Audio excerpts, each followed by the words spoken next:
सभी छात्रों को मेरा नमस्कार। आज धोरण 8 में विषय हिंदी में इकाई नंबर 7 सोच अपनी अपनी यानी कि विचार अपना अपना। इसमें इतने टॉपिक हैं। दोनों चित्रों में क्या अंतर है, चित्र देख के हमें प्रश्नों के उत्तर देने हैं। गांव तथा नगर के जीवन में क्या अंतर है और आपको कौन सा जीवन रुचिकर लगता है वो। क्या तालाब का जल पीने योग्य है, यदि नहीं है तो क्यों। विज्ञान वरदान या अभिशाप, कौन शक्तिशाली है, कलम या तलवार। इन प्रश्नों के बारे में हम आज देखेंगे। इकाई का नाम है सोच अपनी अपनी। तो अपने अपने विचार व्यक्त करने हैं किसी विषय के पक्ष और विपक्ष में। किसी विषय के पक्ष और विपक्ष में तर्क वितर्क सहित अपने विचारों की अभिव्यक्ति को क्या कहा जाता है, वाद विवाद। सोच अपनी अपनी, कोई अच्छा पासा बताता है तो कोई बुरा पासा बताता है। वाद विवाद मौखिक भावाभिव्यक्ति का अत्यंत प्रभावशाली तथा महत्वपूर्ण रूप है। वाद विवाद में कोई एक विषय निर्धारित कर लिया जाता है, यानी कि कोई टॉपिक लिया जाता है तो कोई अच्छी बातें बताता है और कोई बुरी बातें बताता है। कुछ विद्यार्थी उस विषय के पक्ष में, कुछ विद्यार्थी उसके लाभ बताते हैं और कुछ उसके नुकसान।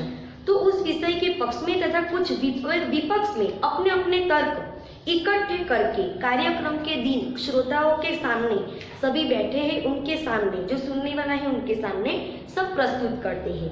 एक वक्ता पक्ष में अपने विचार रखता है तो दूसरा विपक्ष में। इस प्रकार वक्ताओं को अपनी बात की पुष्टि तथा विपक्षी के कथन के खंडन का अवसर मिलता है। तो कोई टॉपिक पर हम चर्चा करें तो कोई पक्ष में लेता है तो कोई विपक्ष में लेता है। तो हमें इनमें कितनी अच्छाइयाँ है और कितनी बुराइयाँ है वो जानने को मिलता है। तो हम देखेंगे, ये बुक में आप देख रहे हैं कि चित्र दिख रहा है, आपको देख रहे हैं आप सब। दोनों चित्रों में क्या अंतर है, तो दोनों चित्र बताए गए हैं। एक नगर का चित्र है और एक गांव का चित्र है। दोनों चित्रों में क्या अंतर है, तो दोनों चित्रों में एक चित्र गांव का है और दूसरा नगर का है। नगर यानी कि शहर का। गांव के चित्र में नदी दिखाई दे रही है, उसके घाटों पर नहाते, कपड़े धोते, पानी भरते और काम करते लोग हैं। गांव के घर कैसे हैं, कच्चे हैं। लोग मामूली से कपड़े पहने हुए हैं, लेकिन गांव में बड़ी शांति का वातावरण है। यह चित्र किसका है, गांव का। गांव में बड़ी शांति देखने को मिलती है। नदी के किनारे सब लोग अपने अपने काम कर रहे हैं। लोगों के घर भी कच्चे हैं। और नगर के जीवन में देखें तो नगर के चित्र में चौड़ी और दो तरफा, लंबी और दो तरफा सड़क है। पक्के पक्के मकान देखने को मिलते हैं। सड़क पर वाहन चल रहे हैं।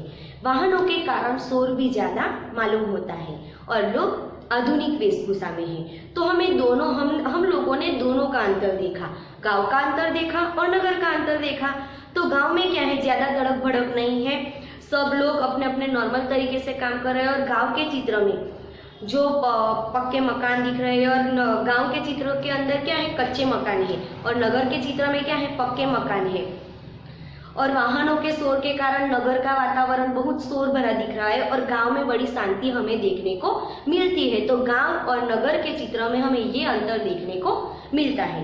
दूसरा प्रश्न है, गांव तथा नगर के जीवन में क्या अंतर है और दोनों में से आपको कौन सा रुचिकर लगता है, वो आपके सोच विचार के आगे आप लिख सकते हैं।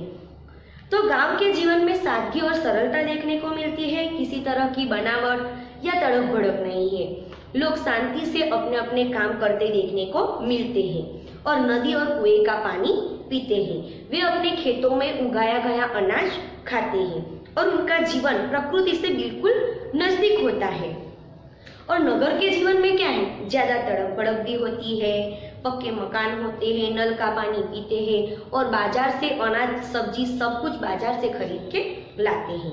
नगर की सड़कों पर वाहनों का हमेशा शोर रहता है और गांव में क्या है, गांव में बड़ी शांति हमें मालूम होती है। लोग दुकानों, बैंकों, दफ्तरों में काम करते हैं और गांव में सब लोग खेतों में काम करते हमें दिखाई देते हैं। तो नगर के जीवन में शांति नहीं होती और लोग प्रकृति के नजदीक भी नहीं होते। नगर के जीवन में अनेक दोष है, फिर भी कुछ लोग ऐसे होते हैं उन्हें नगर का जीवन ही पसंद है। यहाँ के लोग शिक्षित हैं शिक्षित और प्रगतिशील है। नगर में अच्छे स्कूल और कॉलेज है।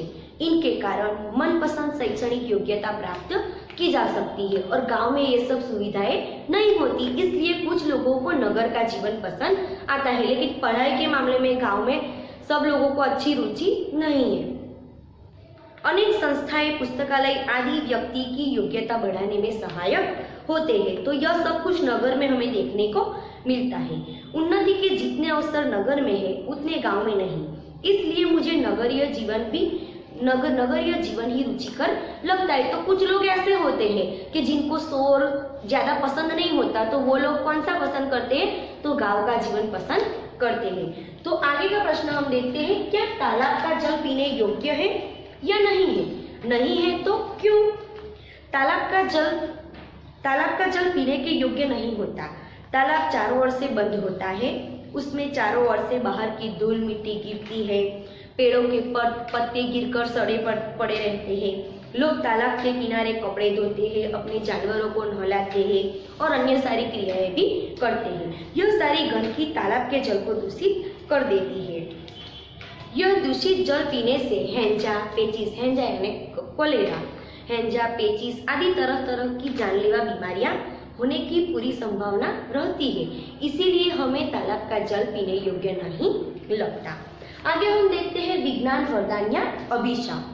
कोई भी टॉपिक छेड़ो, उनमें उसके अच्छे पहलू भी होते हैं और खराब पहलू भी होते हैं। तो प्रत्येक वस्तु के दो पहलू होते हैं, एक पहलू उसकी अच्छाइयाँ बताता है और दूसरे में उसकी बुराइयां दिखाई जाती है। तो विज्ञान वरदान या अभिशाप में भी हमें यही देखने को मिलेगा। विज्ञान को भी इस कसौटी पर कसे तो सबसे पहले उसके अच्छे पहलू हमारे सामने आते हैं। विज्ञान ने बिजली की खोज कर ली और मानव जाति पर बड़ा उपकार किया है। ट्यूबलाइट, पंखे, AC, cooler, fridge, geyser, lift तथा बिजली से चलने वाली अन्य मशीनें विज्ञान की अद्भुत देन है। डॉक्टरी पेशे के तमाम उपकरण, एलोपैथी दवाइयाँ विज्ञान की अद्भुत देन है। टेलीफोन और मोबाइल हमें विज्ञान से ही मिले हैं। फिल्में और दूरदर्शन विज्ञान के ही उपहार हैं। कंप्यूटर देकर तो विज्ञान ने आज की दुनिया ही बदल डाली है। मोटर, बस, ट्रेन, हेलीकॉप्टर, हवाई जहाज आदि वाहन भी विज्ञान के ही दिए हुए हैं। विज्ञान के कारण आज मनुष्य अंतरिक्ष में भी पहुंच गया है। चांद की धरती पर उसने अपने कदम रख लिए हैं। विज्ञान के इन अनमोल वरदानों के कारण मानव आज धरती पर ही स्वर्ग के सुख लुटा रहा है। यह सब कैसे पास से है? विज्ञान के अच्छे पास से है।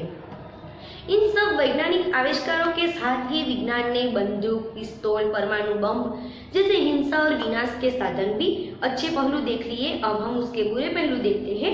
इन सब वैज्ञानिक आविष्कारों के साथ ही विज्ञान ने बंदूक, पिस्तौल, परमाणु बम जैसे हिंसा और विनाश के साधन भी हमें दिए हैं। विज्ञान के कारण आज जल, थल और वायु में प्रदूषण भी बढ़ गया है। इसमें संदेह नहीं कि विज्ञान के अभिशाप है, परंतु विज्ञान के वरदानों की तुलना में अभिशाप खतरनाक होने पर भी कमजोर पड़ जाते हैं। सच तो यही है कि यदि विज्ञान न होता तो मानव जाति आज भी वही जीवन जीती जो आदिकाल में जंगल में रहने वाले लोग जीते थे। लेकिन विज्ञान के कारण हम सभी सुविधाओं को ले रहे हैं। इसीलिए हम विज्ञान को वरदान और आधुनिक वैज्ञानिकों का आभार मानना चाहिए। उनके प्रयत्नों से ही हमें वैज्ञानिक सुविधाएं मिली है, उसका दुरुपयोग नहीं करना चाहिए। आगे का प्रश्न हम देखते हैं, कौन शक्तिशाली है, कलम या तलवार? कलम यानी कि पेन और तलवार यानी कि जो घातक शस्त्र आता है वो। कलम लिखने के लिए काम आती है और तलवार युद्ध में काम आती है। कलम लिखने के लिए काम आती है और तलवार युद्ध में काम आती है। कलम के साथ दिमाग की शक्ति जुड़ी रहती है। कलम यानी कि पेन, हमारा दिमाग चलता है उतना अच्छा हमारी कलम काम करती है। तलवार के साथ शारीरिक बल जुड़ा होता है। जैसे तलवार आप उठाते हैं तो कुछ घातक आपके मन में क्रियाएं होती है, किसी को मारने की इच्छा होती है। तलवार सबके कलम की बात करें तो कलम कविता, कहानी, उपन्यास, जीवन चरित्र आदि लिखती है। और तलवार क्या करती है? तो तलवार सबके गले काटती है और खून बहाती है। तो कलम की बात करें तो कलम आनंद देती है, उसमें समाज में सुख शांति का प्रसार होता है। वह लोगों के दिल जीतती है, वह बुरों को अच्छा बनाती है। रामायण पढ़कर कितने ही रावण राम बन गए, तो रामायण भी कलम से ही लिखी गई है। गांधी जी की आत्मकथा ने कितने ही बुरे लोगों को अच्छा बना दिया। व्यास, वाल्मीकि जी, कालिदास जी, तुलसीदास जी, रविंद्रनाथ टैगोर, शेक्सपियर आदि कलम के कारण मरकर भी अमर हो गए। पुस्तक में पढ़ने में आते हैं ना, तो वह सब किन के कारण आते हैं? कलम के कारण। कलम ने कई सिंहासन पलट दिए हैं। फ्रांस की राज्य क्रांति रूसो, वाल्टेयर की कलम की ताकत से ही हुई थी। तलवार रक्षा का साधन जरूर है, कभी जरूरत हो तो तलवार का भी उपयोग हम कर सकते हैं, पर उसकी कुछ समय तक ही रहती है। कलम की शक्ति युग युग तक छाई रहती है। इसीलिए मेरे विचार से तलवार की अपेक्षा कलम ही अधिक शक्तिशाली है। तो दूसरा जो पार्ट बाकी है वो हम आगे के वीडियो में देखेंगे। Thank you.